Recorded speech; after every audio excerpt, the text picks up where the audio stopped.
to these kirtans that were there by us at the time. Probably he had made copies of them there. So it was this melody that I heard. One of those kirtan groups in a very, it was very, very with, excellent small kartals and excellent mridanga and violin. I was to that, and it struck me very deeply, that melody, And then I started to sing it sometimes. That went on from 1979 for the first time to Australia, right? Which was it was like 18 years later.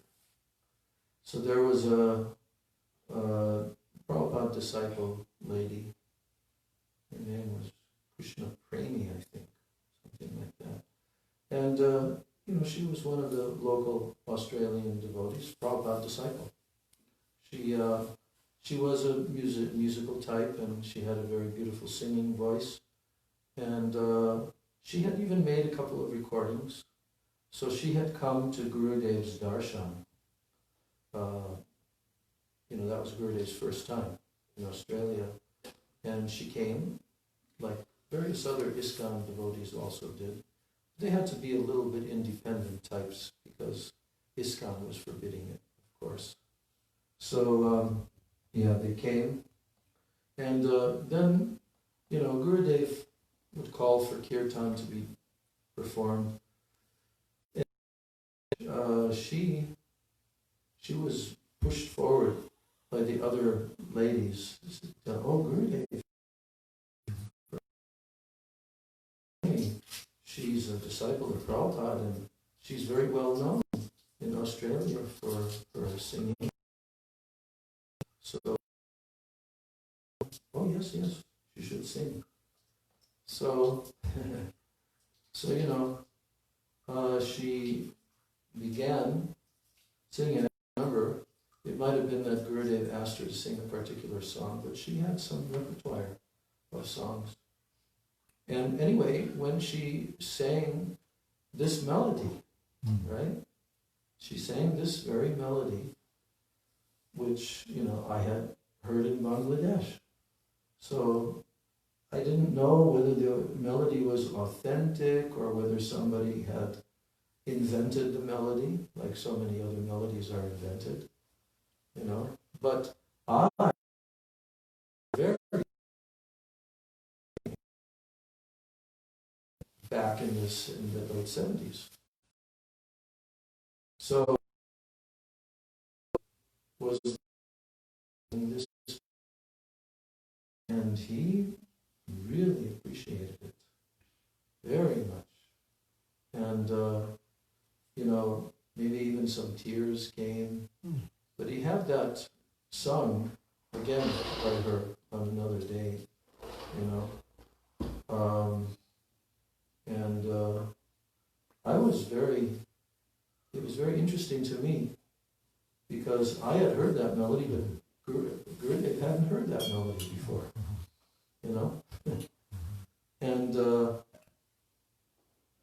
And then he started to refer to that melody as the Australian melody. That's right, the Australian melody.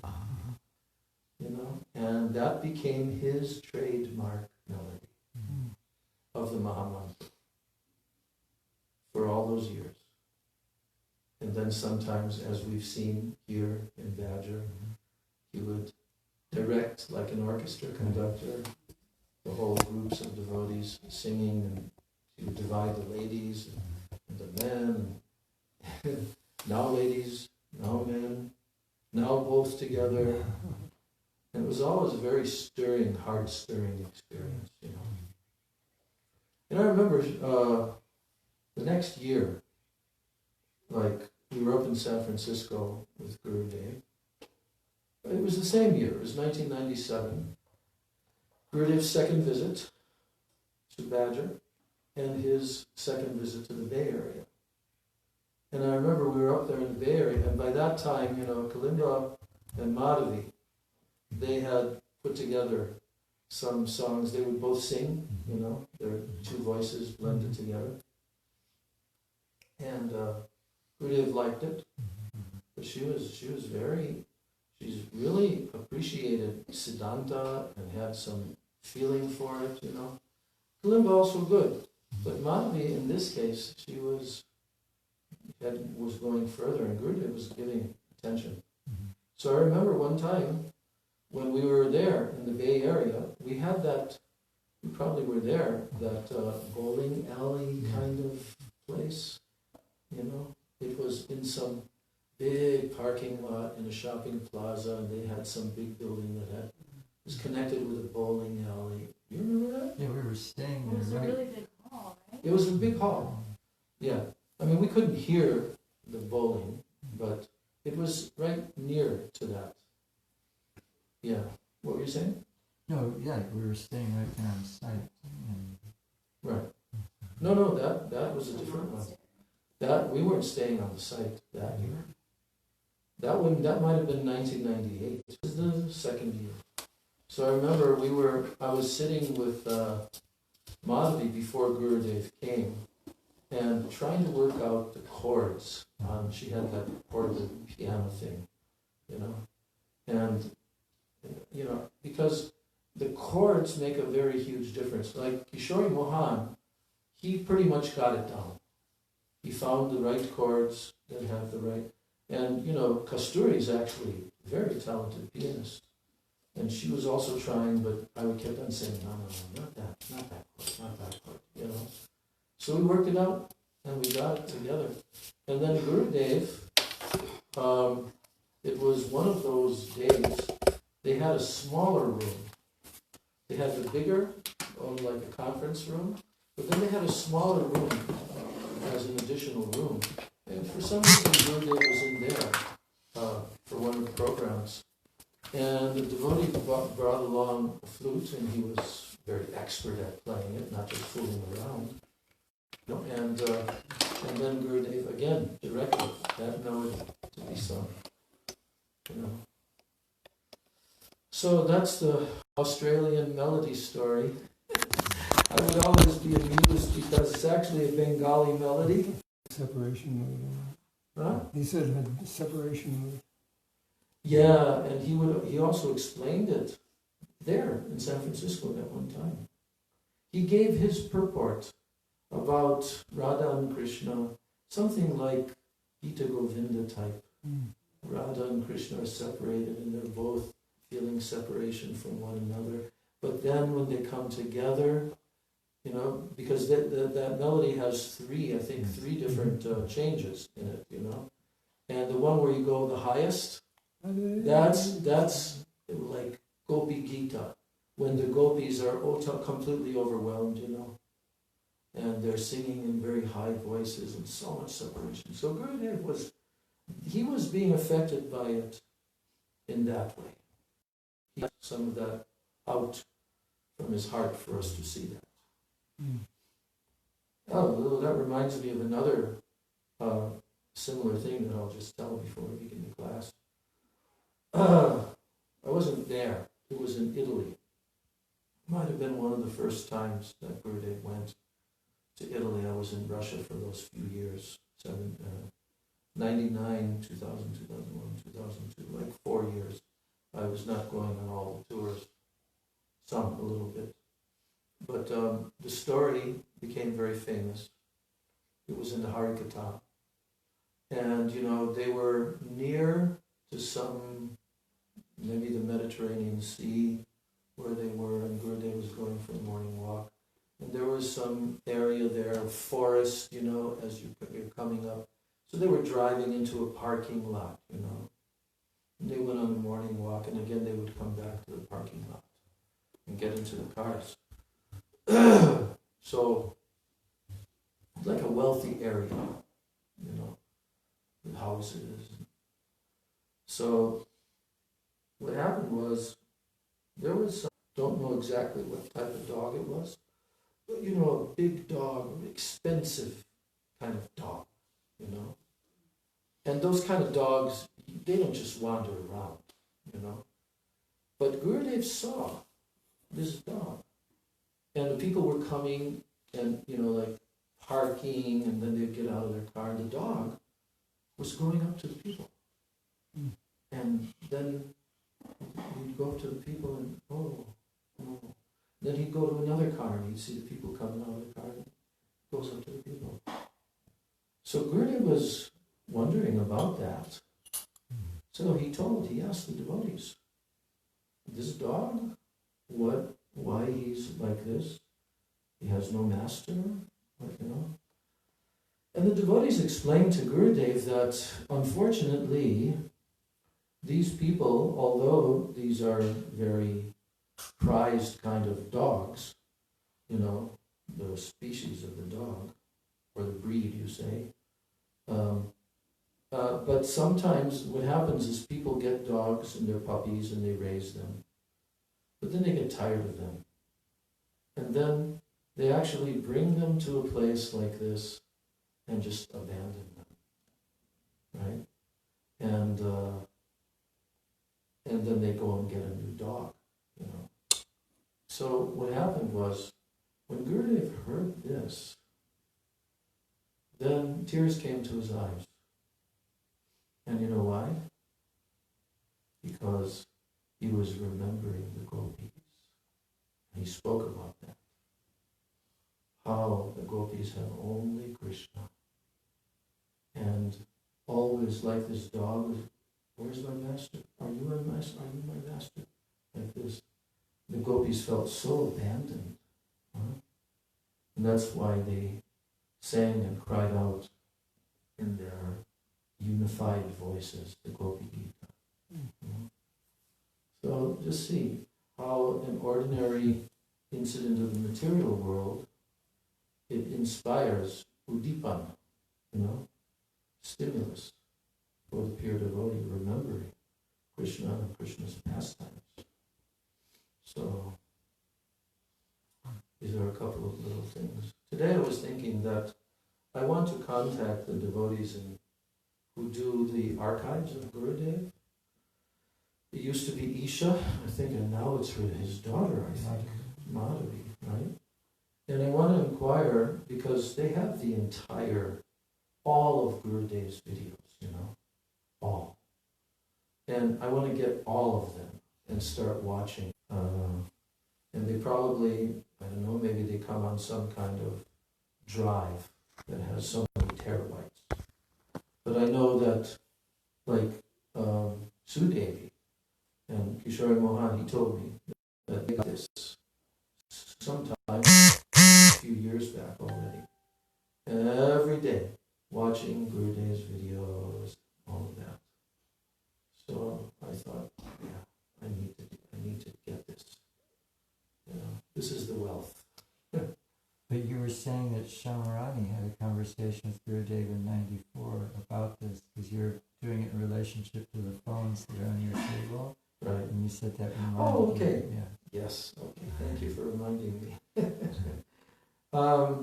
It was 94, and Shamarani, she had just completed the Seva Kunj painting at that time. And this was the first time, 94 was the first time I went on Braj Parikama with Gurudev. And also a bunch of us who hadn't been with Gurudev in a number of years, we came that year in 94. And it was the year just at the end of 94, Kartik time, when all of this controversy was swirling in the air. ISKCON and their suspicion of Gurudev, But that was the final time when the few of the sannyasis, GBCs, came to Keshavji Gaudiya Math for Prabhupada's Vishwarup Mahotsav. I was telling all about that, Vishwarup Mahotsav. So it was at that same time, prior to Kartik, and Shamarani, had been coming very regularly. By that time, she had become very attached. She had already been doing all this painting seva I don't know if she had completed all 4 of the Manjari's paintings, but that one was already completed. And so one day, Shamarani, Gurudev had a nickname for her, Question Rani. Unfailingly, I've seen it hundreds of times. At an airport, just before Gurudev's leaving. It was like her real target time for Gurudev. She'd like get right in there, Gurudev's waiting for his plane, sitting, and then she had her questions. So Gurudev always allowed her, the question Rani, to ask her questions at that time. Yeah. And, but anyway, this is back in Keshaji Gaudiya Math. And she was asking some questions, and the questions were regarding this very topic that I mentioned earlier about physical presence and some distance going through a phone or whatever. So her objective in asking these questions from Gurudev was to see whether or not Gurudev would validate the power or the potency of the recorded sound. Because after all, Shamarani, out of all the thousands of disciples, she was always listening to Prabhupada's lectures during those 70s, always, while she's painting for hours and hours, And so all of us did, because we didn't always have so much access to Prabhupada, but his tapes were there. And that was a very big thing for us, was it not? Actually, when I joined in August 1970, there weren't cassette tapes, remember. There were only the reel-to-reel tapes.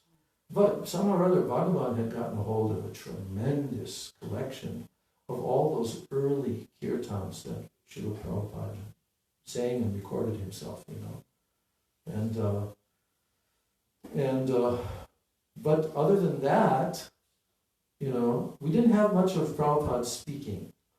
That started to come a few years after, when the cassettes started to become available. But we did have Prabhupada's speaking on those record albums. The Happening album, where he speaks about this transcendental sound vibration, right? On chanting Hare Krishna. And then the other record was where he's reading about Brahma Samhita, that very mystical, beautiful, and singing. And then he reads from, I already explained this one day, it's not Bhaktisiddhanta Saraswati. Do you remember? Mm-hmm. Who is it?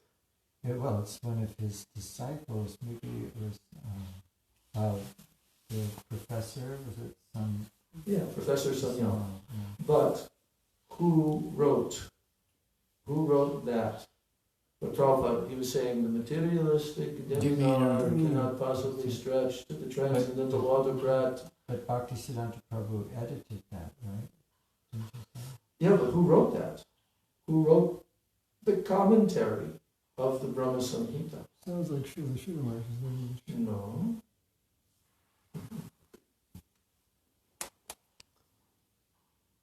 Because it sounded very Bhaktisiddhanta-ish, right?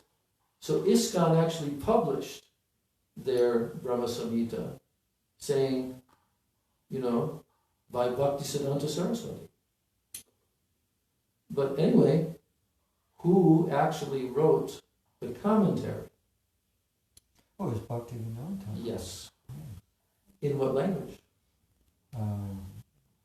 Bengali. That's right, in Bengali. And then that was translated by who? Bhaktisiddhanta Saraswati. Nope. Professor Nishikanta Sanyal.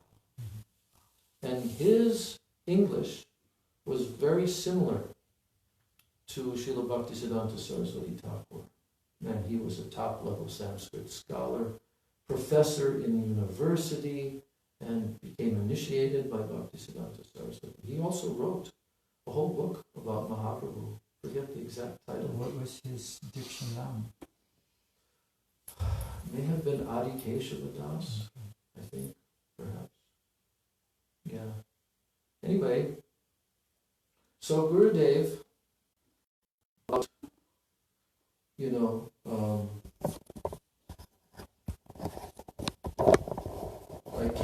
consider that the sound vibration that is recorded of the pure devotee, either singing or speaking, that is non-different than the pure devotee. And it's equal to him, to his personal physical presence and all that. That was the nature of her question. So, her question was kind of like quantifying, like how much can we consider that this is non-different? And so, she asked about the audio. And then Gurudev said, something is there for the audio. Not full, like in personal presence. And then she said, but then what about the video? Video with the audio. And Gurudev said, something more. So then she understood that it cannot be the same. We've also heard Srila Gurudev tell, this statement. Black box. Yeah, that's from the negative side, but from the positive side, in the presence of the pure devotee, when you're sitting in his presence, physically, and also by heart. It's not enough to just physically, but still, his presence. So, Gurudev told that the prema atoms are emanating from him. That cannot come through the recording. It cannot come from the recording. So,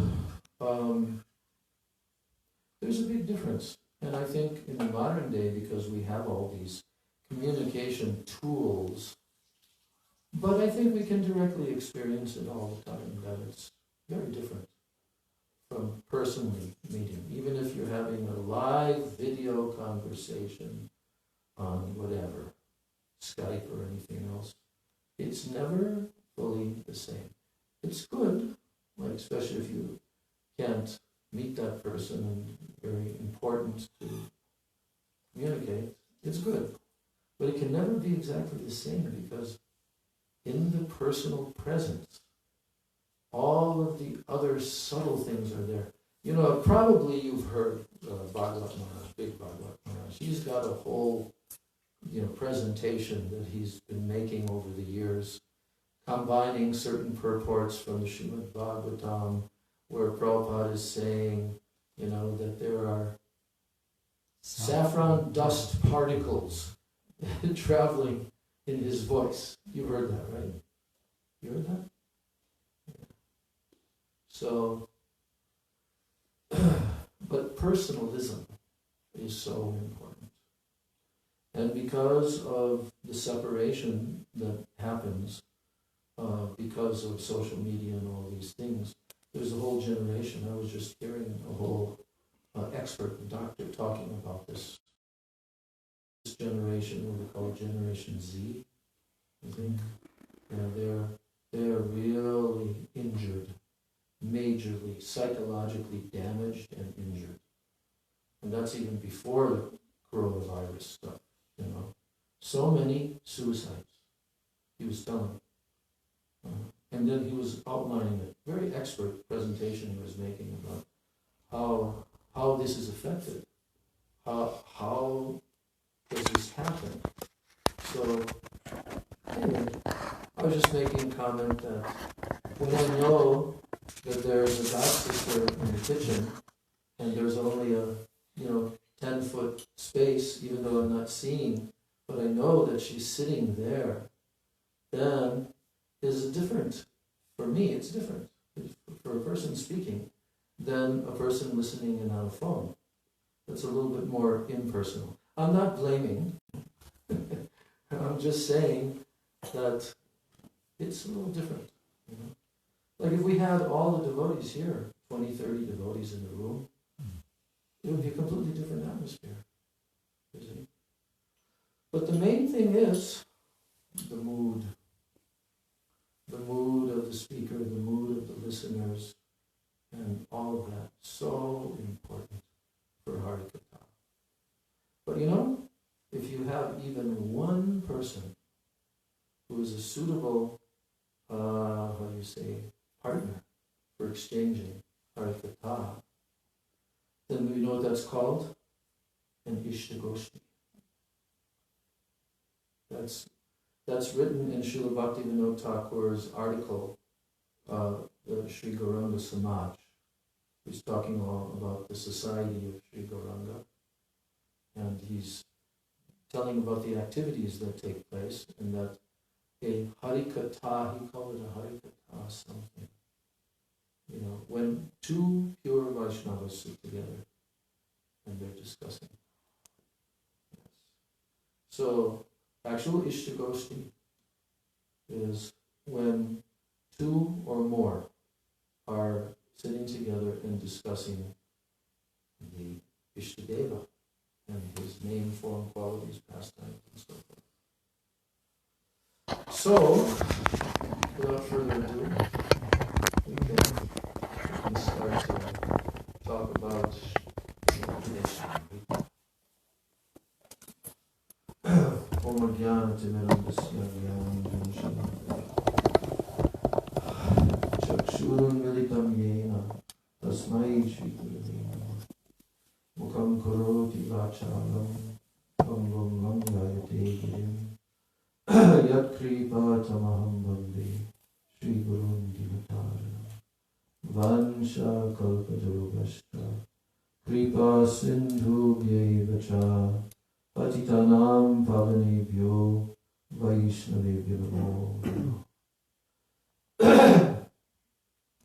Namo Mahabhadanaya Krishna Prema Pradayate Krishnaya Krishna Chaitanya Namane Gaura Trishe Nama He Krishna Karuna Sindho Dinabandho Jagatpati Gopesha Gopika Kanta Radha Kanta Namostute Tapta Kanchana Gaurangi Radhe Vrindavaneshwari Rishabhanu Sute Devi Pranamami Hari Priye Vrindai Tulsi Debai Priyai Keshavasya Cha Krishna Bhakti Prade Devi Satyavachai Namo Namah Yananda Shri Advaita Gadadhar Shivasari Gaur Bhaktavinda Hare Krishna Krishna Krishna Hare Hare Hare Rama Rama Rama Hare Hare Hare Krishna Krishna Krishna Hare Hare Hare Rama Rama Rama Hare Hare. My Dandavat pranams, my Shraddha Pushpanjali at the lotus feet of my most worshipful, beloved Diksha and Siksha Gurudevs, Nitya Lila Pravishto Vishnupad Paramanza, Astatara Sata Sri Srila A.C. Bhaktivedanta Swami Maharaj Srila Prabhupada, Nitya Lila Pravishto Vishnupad Paramanza, Astatara Sata Sri Srila Bhakti Rakshak Sridhar Goswami Maharaj, and Nitya Lila Pravishto Vishnupad Paramahansa, Astatara Sata Sri Srila Bhaktivedanta Narayan Goswami Maharaj. And my Dandavat pranams to all of my Sri Rupa Nuga Gaudiya Guru Varga. My Dandavat pranams to all the Vaishnavas and Vaishnavis.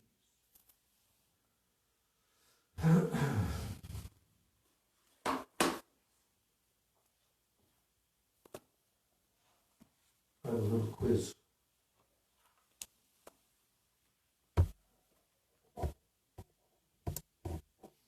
You won't be able to tell me the Sanskrit, but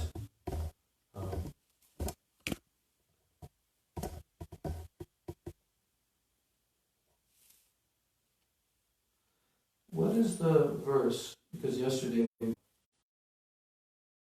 this renunciation and how David and how Lord Kapila Dev appeared, and then how mission for Kardama Muni. all of that. There were just for our reminding ourselves, which had to do with association. It was in relation to Janasanga, association of worldly-minded persons. And the first one, Devahuti. No, wait. That's completely different. Okay, here we go. Yeah, Devahuti speaking to Kardama Muni, because Kardama Muni had fulfilled her desires, and now she was concerned that he would leave, take sannyas, and she would not have all of her, but in a very beautiful way that was taken care of perfectly, right? Self descend into her womb. Liberating her. Her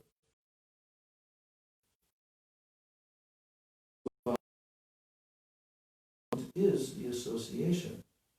She said, O Deva, association is the cause of both material bondage and liberation from material existence. Association. Sangoya samsmriter hetur asatsu vihito diya sa eva sadhushu krito niksanga sangat vayakalpa. So this verse, she was telling what happens when one associates with, and also what happens when one keeps company with pure devotees of the Lord. So this is my quiz. Two different kinds of results happen by this association of persons. If you associate with worldly minded people, then you catch their disease. No, you got to be more specific, because that's quite vague. You catch their disease. One becomes influenced by their association. Yeah, but what is the fruit? What's the result? That association. That association brings about, first of all, these persons, these worldly-minded persons, are diverted from the path of bhakti. So that association with them, it brings entanglement. That's the entanglement. And that's the problem for the conditioned soul, isn't it? Always unlimited varieties of material entanglement. But by associating with those persons, and that association with them, she says, is due to ignorance. It is due to ignorance that one keeps worldly-minded persons who are diverted from the path of bhakti. And that association brings about one's material entanglement. So, when, however, one keeps company with pure devotees of the Lord, then that association does what? I don't want to speculate. Opens the path of bhakti, opens the path of liberation. Bhakti. Yes. That association liberates. It has the opposite effect. The other one becomes more and more of one and entangled. But the association with pure devotees liberates one from material.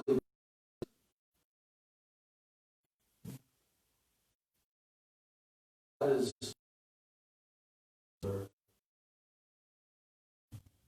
for this topic of association and the result of association. So then furthermore, Bhagavan Kapila Dev gives the following instructions to Devahuti. And he quoted 2 verses. This is toward the end of Sri Radharaman Das Goswami's purport.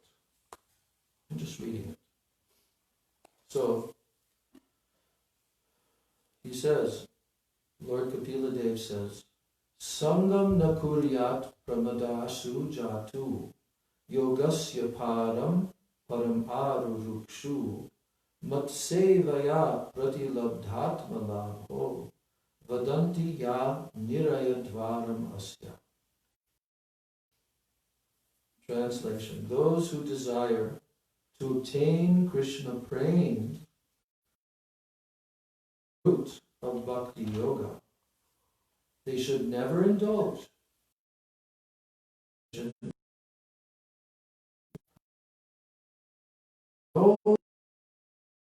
say that for those who desire liberation or existence, the attainment of the lotus feet of the Lord, illicit connection with women opens wide the door to hell, called Nirayadvaram.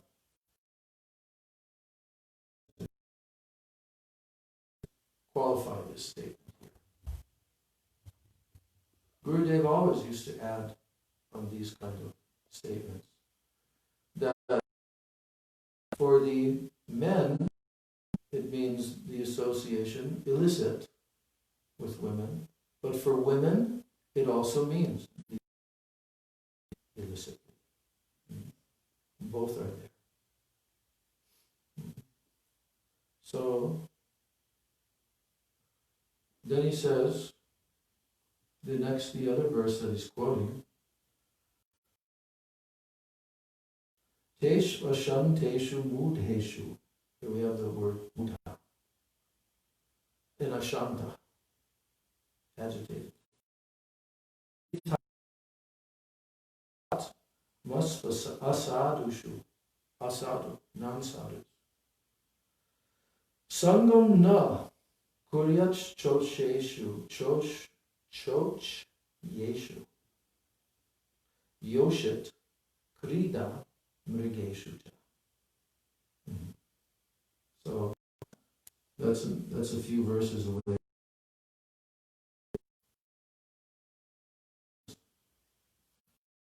Should never associate with foolish material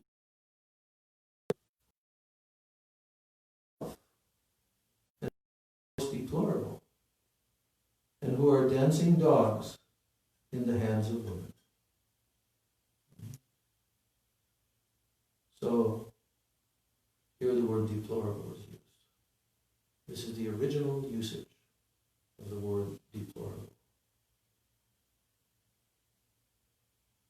Not in the political arena. Trying to identify a certain section of the population, the deplorables. But everyone is deplorable who are addicted to this. So in this way, having pointed out association, the revealed scriptures, the Shastras, forbid it. The agitation of the mind for compatible objects and the unsteadiness of the mind that results from associating with persons of many different opinions is known as lobya. So he's ending his purport with the final 6th item. That such unsteadiness of the mind is like an unchaste woman. The predilection for bhakti is destroyed. So we completed that purport, and then we started to read Srila Bhaktivinoda Thakur's purport.